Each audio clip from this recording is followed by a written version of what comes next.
Welcome back, ladies and gentlemen. If you would like to take please your seats, we're gonna get started with the next session.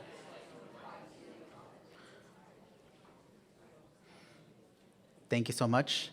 And Julie Hoffman, I will turn it on to you. Hi, everyone, and welcome back. My name is Julie Hoffman, and I am Chair of Advocacy for the American Diabetes Association, the Arizona chapter. I'm also on the Arizona Diabetes Coalition Leadership Council with one of my colleagues, Kim Ziegler, who's a data population and innovation expert, so please see her after. I'm also co-chair of Voice of the Patient for the Arizona Bioindustry Association and take a lot of personal pride in the voice of the patient that we advocate so well for in Arizona. And I'm also one of the newest members of the University of Arizona Health Sciences Community Advisory Board in Phoenix. And my daughter has type 1 diabetes. She is just finishing her first year of med school at U of A Phoenix. And I'm so proud to see a lifetime of someone who was diagnosed at age 1, now in her mid-20s, becoming a physician, and right along there with her, not having the same experience as she did, but as a caregiver and mom and now an advocacy professional. It's very exciting for me. So I'd like to introduce our panel and welcome you to Enhancing Patient Engagement in Medical Device Development. And I'm sure we're going to add the word deployment of those devices onto the panel. Today, we welcome Catherine Capana, who serves as Deputy Division Director with the Office of Strategic Partnerships and Technology Innovation in the Division of All Hazard Response, Science and Strategic Partnerships at the Food and Drug Administration. With nearly 20 years of experience in medical device development and regulation, she is dedicated to building productive partnerships and programs to drive more patient-centered medical product innovation, evaluation, access, and care, and to advance health equity. Previous roles at the FDA have included Senior Advisor in the Office of the Center Director and in the Division of Cardiovascular Devices, where she has worked and led various initiatives around clinical trials innovation, real-world experience, and reducing disparities within cardiovascular device evaluation and care. She is a biomedical engineer by training and spent some time in the medtech industry as well as academic research prior to her time at the FDA. We are excited to also welcome Charisse Shockley, who works at a diagnostic company and is the founder of the Diatribe Foundation, Diabetes Social Media Advocacy, and creator of the Blue Fridays Initiative and Women of Color Diabetes. She serves on the board of directors at Children with Diabetes and was a next-gen mentor for the College Diabetes Network. Charisse has 14 plus years experience in digital communication and healthcare and has been frequently an invited participant, panelist, and speaker for the government, media, online communities, and peer support. She is a citizen researcher with collaborators at the University of Utah and Baylor College of Medicine, as well as being a patient, wife, mother, and veteran. And last, but certainly not least, we have Dr. Chris Gibbons, who is the interim director of the National Health IT Collaborative for the Underserved. Previously, Dr. Gibbons was the associate director at the Johns Hopkins Urban Health Institute. He is a published author with over 75 peer-reviewed manuscripts, books, book chapters, monographs, and federal reports. His work focuses on the role of digital technologies in improving health among the underserved and disadvantaged populations.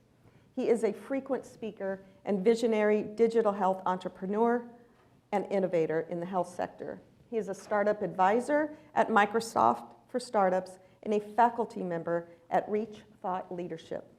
Dr. Gibbons is also an adjunct professor at Johns Hopkins School of Medicine and visiting professor at Duke University School of Medicine.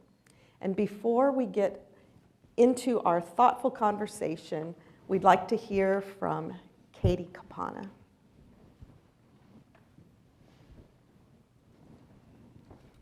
Try not to fall off the stage here. Okay. Good morning, everybody. It's wonderful to see you all, and I for one, think there's no second for this in-person connection, so it's so wonderful to be back in person for these types of events, and what a wonderful conversation that we've been hearing so far this morning. This panel, you'll hear from a lot of different perspectives. I like to get a little glimpse of who's in the audience. How many of you work in policy and advocacy space? Science and research? Innovation-focused activities? Patient safety? And communication, information, knowledge is power. Yes, FDA works at the intersection of all of these areas. And at the Center for Devices and Radiological Health, we have a very broad scope. Very briefly, my goal for the next 10 minutes is to give you all a broad landscape of what medical device innovation includes and touch on 3 areas of work at the agency that's particularly relevant to today's conversation: patient-centered device innovation, digital health, and advancing health equity. So with all of the activities that we do, patients are at the heart of all of that work. We oversee over 230,000 different types of medical devices at CDRH. This includes home use devices like glucose meters, life-sustaining and supporting technologies like insulin pumps or dialysis systems, implants ranging from heart pumps to pacemakers, defibrillators, limb implants, and electrical stimulators in the brain. Over-the-counter devices, durable medical equipment like pulse oximeters and CPAP machines, and a wide range of digital health technologies. And our activities have ranged from COVID response to advancing innovations that benefit patients. We authorized 84 novel devices last year alone and have granted over 135 breakthrough device designations, which reflects the pipeline of breakthrough innovations coming to the agency. Our mission has twin aims. It's advancing innovation as well as protecting patient safety, and we do all of the work to advance innovation while balancing rigorous oversight to ensure safety. We collectively as a community are always learning more about these technologies and how they work once they're on the market for widespread use. And so we monitor for safety signals and provide essential information to help patients and providers determine the best course of action for their particular circumstances. We leverage patient partnerships in all of the innovation and safety work that we do. 2 key programs that I'll highlight for you include the Patient and Caregiver Connection and the Patient Engagement Advisory Committee. The Patient Engagement Advisory Committee is a formal federal advisory committee. It's comprised entirely of patients and caregivers and patient advocates. And we go to this group with key questions about innovative emerging technologies as well as safety issues, and tackle those issues through the lens of the patient and see the things that emerge that bear focus. Recently, we took the topic of medical device recalls to examine challenges and heard loud and clear that patients are often unaware or confused about recall information. How does it impact them? How urgently do they need to act? Where can they turn for help? And so we turn to our Patient and Caregiver Connection Network, which is a collection of patient advocacy organizations that we work with in a bi-directional manner to help us hear about patients' experience with device recalls, common questions and concerns, and help get information back out to the patient community. And we're conducting a robust study with some of these members to help us identify how to work with industry and the healthcare community, as well as patient advocacy groups, to get more informative information about recalls and safety to patients. In 2020, we launched the Digital Health Center of Excellence. This is obviously an incredibly active sector of medtech innovation. And this Center of Excellence has been a major enabler. It works across the agency. It's housed within CDRH, but works across the agency and extensively with external partners to do its work. It oversees regulation for wearables, patient-generated health data, and over 500 devices that are currently enabled with AI and ML capabilities, and that list is always growing. We use a collaborative approach to address safety and effectiveness of AI/ML-enabled devices, which includes broader government collaborations, including with the White House, OSTP. And we focus on understanding real-world evidence and performance of devices to foster transparency and manage bias in algorithms.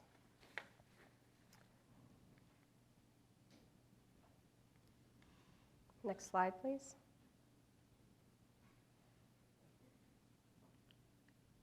Oops.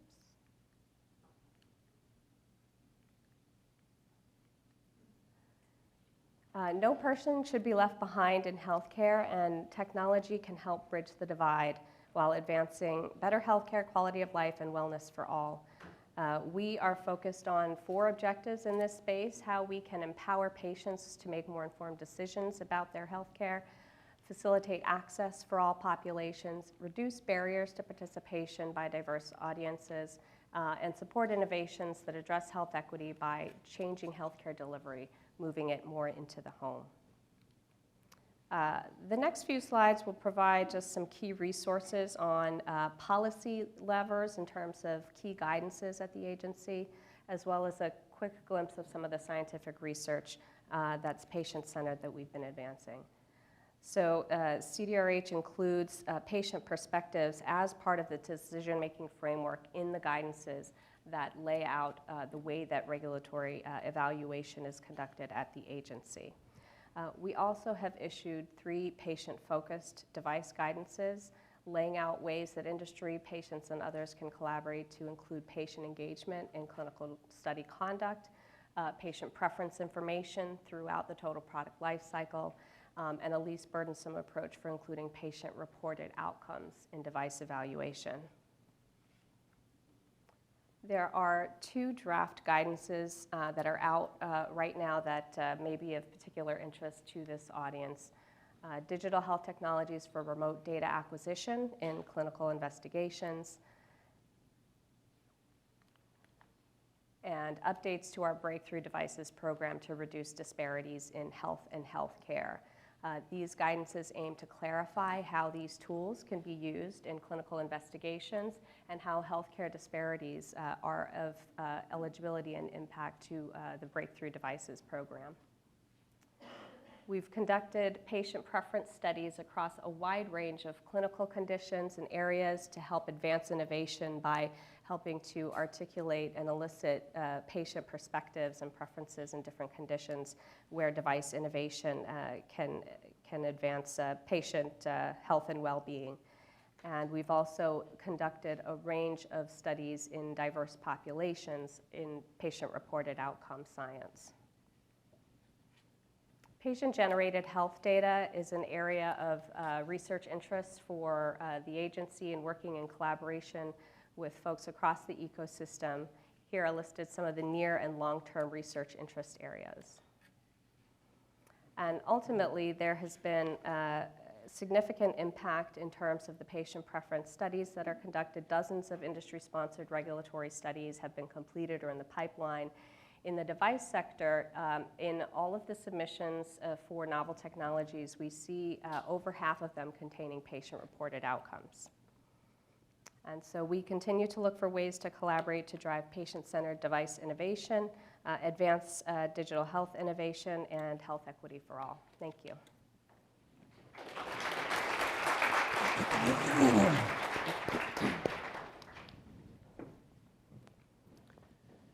Well, thank you, Katie. And I have a funny little story about just how responsive the FDA can be on device recalls.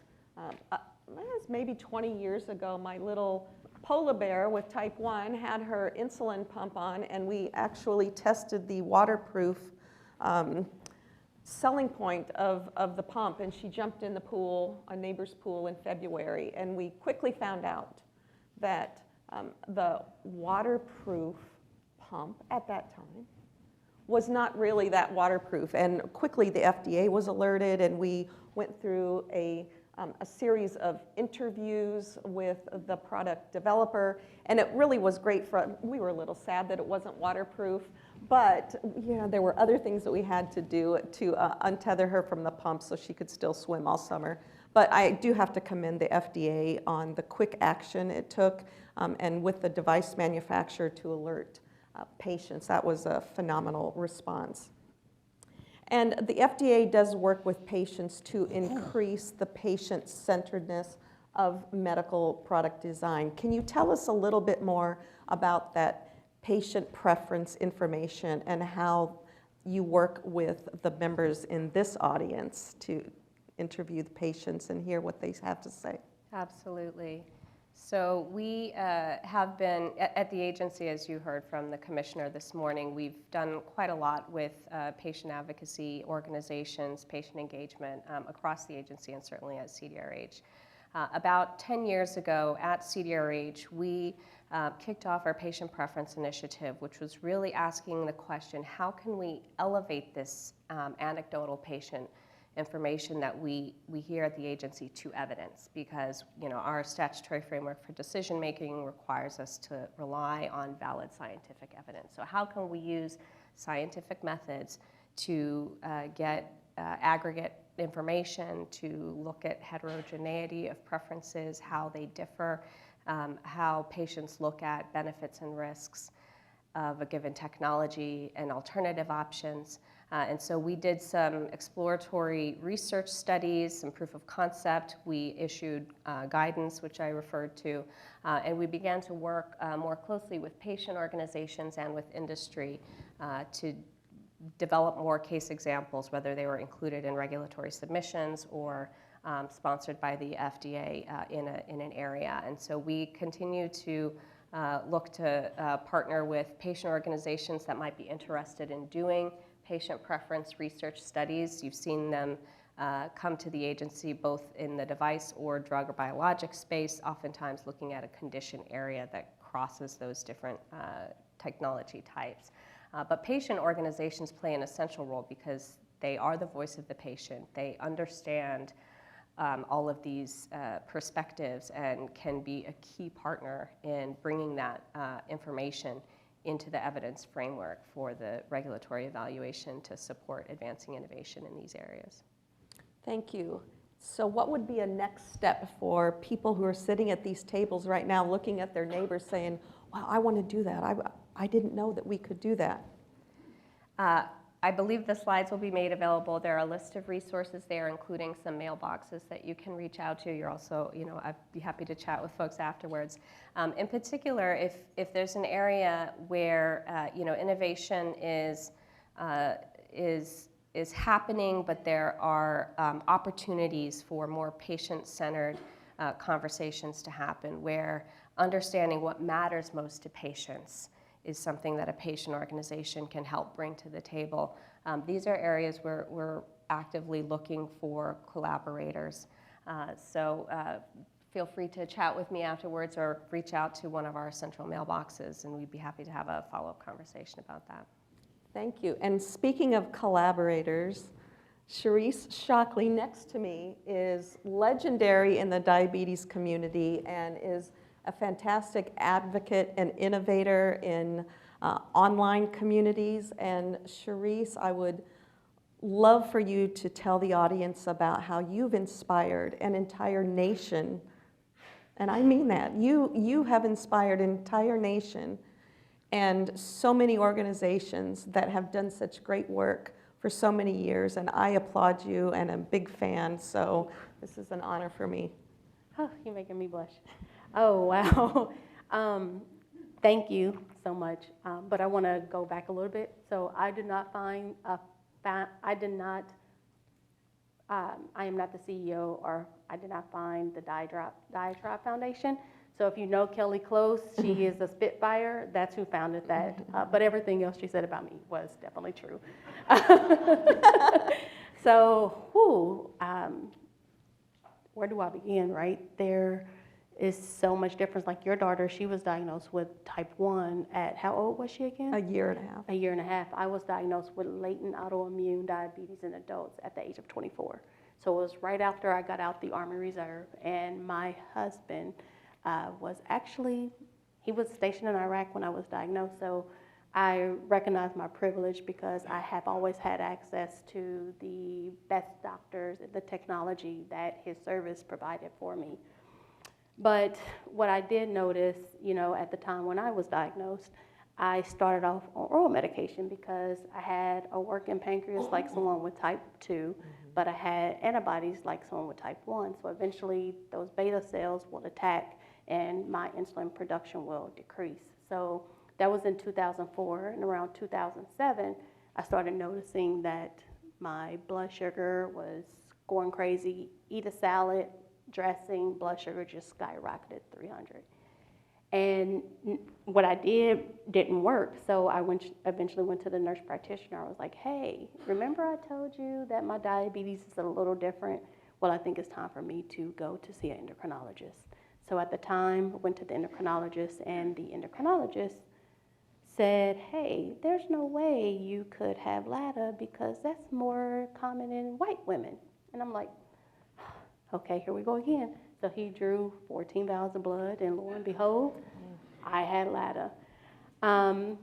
But then it kind of propelled me into a different journey because I found the diabetes online community, because at the time, JDRF and ADA didn't really recognize people like me who were diagnosed later in life, who kind of functions in both buckets. And I went onto this online community called 2 Diabetes, and the guy who created it, Manny Hernandez, he actually had a box for type 1.5/LADA. I'm like, oh my gosh, finally someone who gets it. So I joined this community, and let me tell you, I found my voice. Like, my husband, luckily he was in the military, so he was barely home, so I had something to occupy my time. But he would have thought I was cheating on him. So, because I don't know if you've ever been or have something, or your family member's been diagnosed with something, and you just get so involved in the space, because after, living with it by myself for 4 years, heck, I didn't know anybody. So I found this community, and I lived in it, like I said, I slept in it, and then I started to notice that there wasn't a lot of people that looked like me who was in this space. It was more white people or parents who were advocating for their child. So one day I was invited to participate in this diabetes summit, and I called my husband, he's white, and I walked in the room, and I was like, babe, I'm the only black person in here. He was like, what did you expect? I was like, I don't know. Where I come from, you see more people who are black with diabetes than you do with white with diabetes. And so he was like, okay, well, have fun. So I was like, okay. So after that kind of put me on this track, right? I think that sometimes when people are diagnosed with chronic conditions like diabetes, they go into this rut. Well, I didn't give myself enough time to become a victim. Instead, I made my diagnosis my mess, my blessing, and I started blogging about diabetes. I created back in the day the first Twitter chat for people with diabetes that was only intended to help one person, because I didn't think nobody would show up. But not only did people show up, people from Australia, Canada, all of these people who were craving peer support started participating into this online space. But what I realized in this space is that, once again, there's always just either one black person, which is me, and there may be two Hispanic people, so one person with diabetes and then a parent. And so one day I just got frustrated, and every time somebody invited me, I would be that person to just raise my hand and say, hey, if you are supposed to be creating devices for people with diabetes, what about the people with type 2 with diabetes? Why aren't there more people of color in this space where, it affects more people? And they're like, well, we're not going down that route yet. But I'm like, yeah, but if the majority of these people with type 2, and there's 1.4 million roughly with type 1 who use insulin, and then the other 8-point-something million that are on insulin, why aren't we thinking about those people? So I would throw people for a curveball, because they're like, well, you have a form of type 1, so why are you really advocating so much for people with type 2? And I'm like, well, if people in this space aren't showing up for everybody with diabetes, we have a problem. So I, of course, don't like to talk about myself. So I actually, before I came, I wanted to talk about a couple of friends that I know.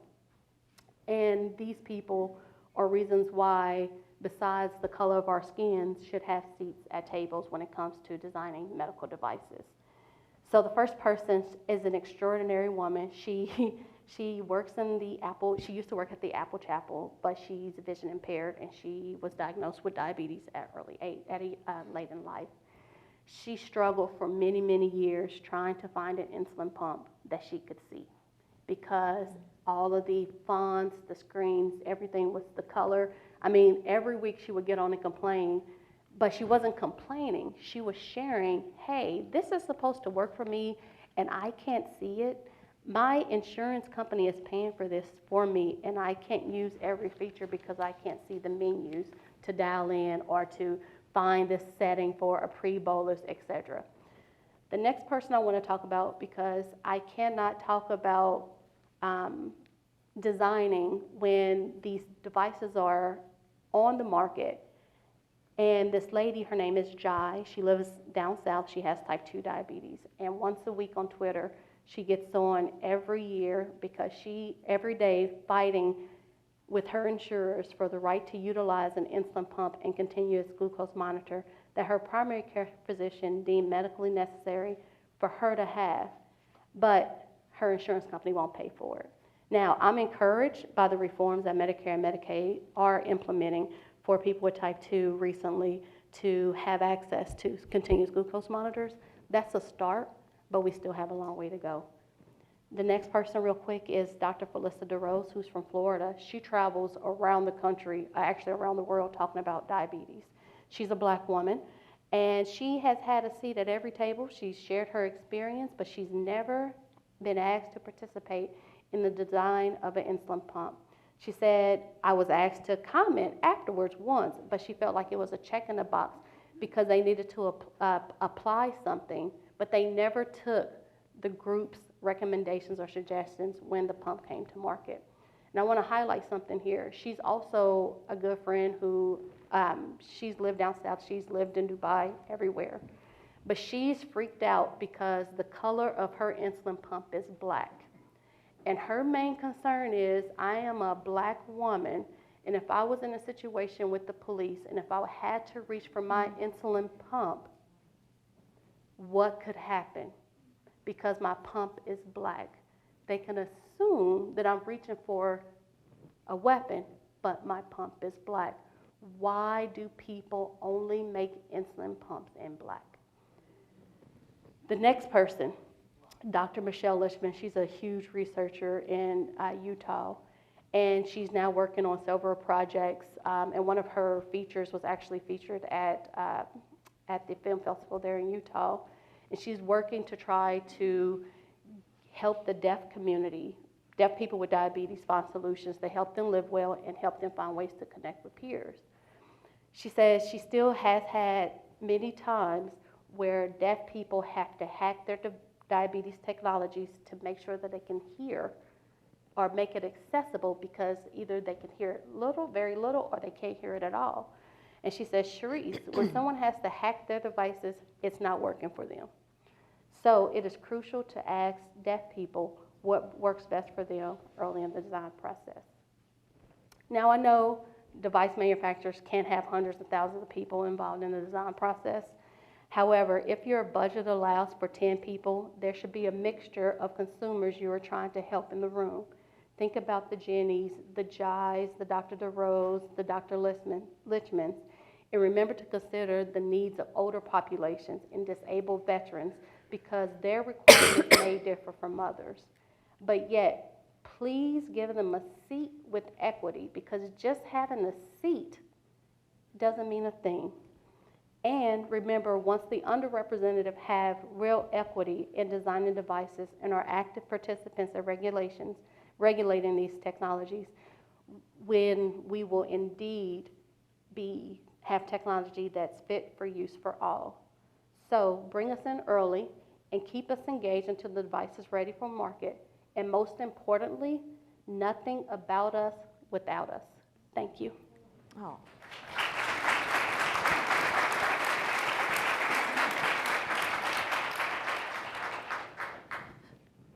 What a segue to what I was going to ask you, Chris.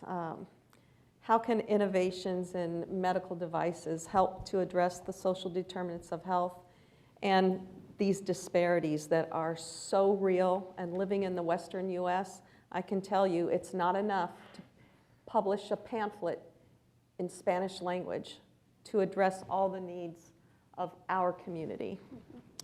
Yeah, thank you. That's a great question. Let me say first, I came armed with a lot of examples of what happens when you don't do it. I don't need to tell you, you just heard them, right? So disparities and inequalities, these things are not new.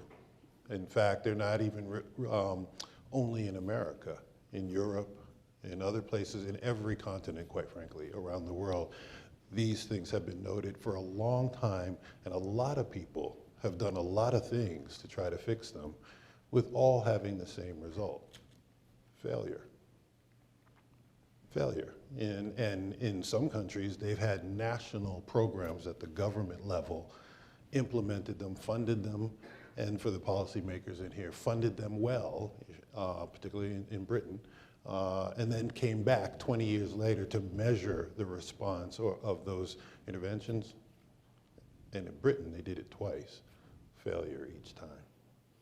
So these things are complicated, they are new, but it is one of the things that gives me excitement about technology, is that I believe it's not just about layering technology on top of what we already do, because what we already do, we have disparities. So that can't be the answer, right? It has to be to do something different, but not just for the sake of difference. But I think technology has the potential to help us do things differently in a way to achieve goals, closing gaps that we have not been able to do in the past.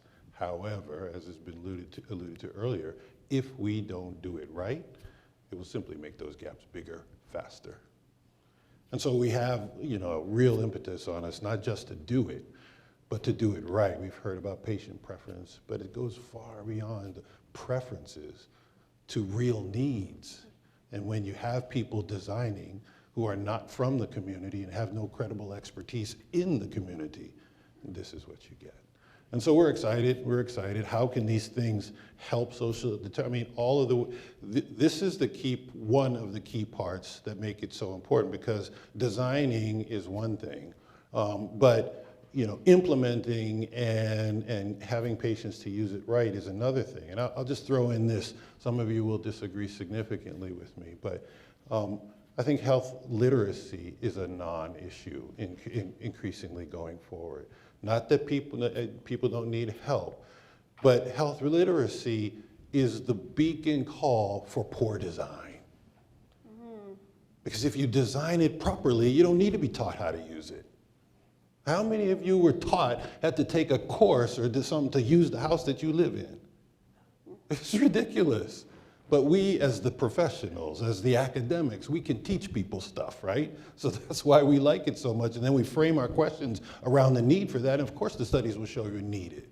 But if it's designed right, it works. And it works properly. And it works all the time. Think about it. Shopping stores now have those automatic doors. You don't open a door anymore. It works, right? We're moving towards a voice-first environment. You don't have to know DOS. You don't have to know how to program to do these things. Now, if you do know how to do these things, yeah, there's a benefit to you. But the whole idea that we design it for somebody by people who are not in that community, and then we have to teach them to use it, that's poor design. So many of the problems that I see in technology, as the ones you've heard about, really come down to poor design, and it's because of not having deep knowledge about all of the target users, only some of them. And that's why there's increasing interest now in so-called user-centered design technologies, where you design for your users' limitations, right? And that includes the environments in which they live. So if you don't know about those things, you can't design for those things. So I'll stop there. So I have a question, I'm sorry. So you, light bulb. So my question though to you is, Yeah. right, and this is, people probably throw a rock at me when I say this, but how do physicians get people, because people are more concerned about how their iPhone works or how much charge can you get in a Tesla than their medical condition, right? So how do you get patients more actively involved in their care? Because right now it's not, which then you can make it right and you can design it right, but the problem is that there's a lot of people that use continuous glucose monitors and insulin pumps, and their outcomes are not any better than those who don't. Good question. I think it's an issue still of design. First of all, you got to get the physicians on board, right? I'm a physician, I understand them, but let's face it, we've been resisting technology and still resisting technology far too much, number one. Number two, how many of you have to struggle to get your kids to use technology? Game. You don't have to struggle. Why? Because the technologies that they like or use are designed in a way that encourage them to do it. It's, again, a problem of design. We've designed our whole healthcare system for the experts to do something to those people. That's why, for me, it cannot be about layering technology on what we're already doing. That will not change a thing. We've got to use the power, the potential of technology is to do things we could never have done before in ways that we couldn't even have imagined before. And if you look back at when technologies have been introduced in society, that's exactly what happened with those truly transformative technologies. Everybody's using the word disruptive or transformative, aren't really. But that's, I would say, it's still an issue of design. And when it's designed right with the patient, co-design processes, you'll see an entirely different. The problem is not the patient. And Katie and Chris, I have a question about the data that is generated by all of these devices. Yeah. So how does the FDA partner with IT, with patients, to make sure that that data, which we all know is used for outcomes, measurements, correct?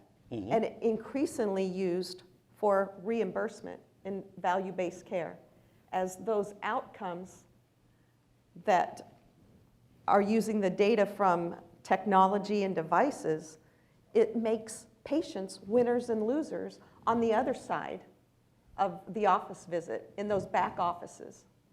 So Katie, can you maybe talk to us a little bit about what FDA does with data privacy? This is what a topic with a few minutes left. Sorry about that, everyone. I'll try to be brief. It's a big question. It's much bigger than FDA. It certainly involves researchers, patients, the healthcare community, and many other entities, to be part of the conversation. It's one of the areas I highlighted that's a research focus area for the FDA, is better understanding, the need for privacy, security, cybersecurity, et cetera, ownership of data. How do you actually operationalize those principles?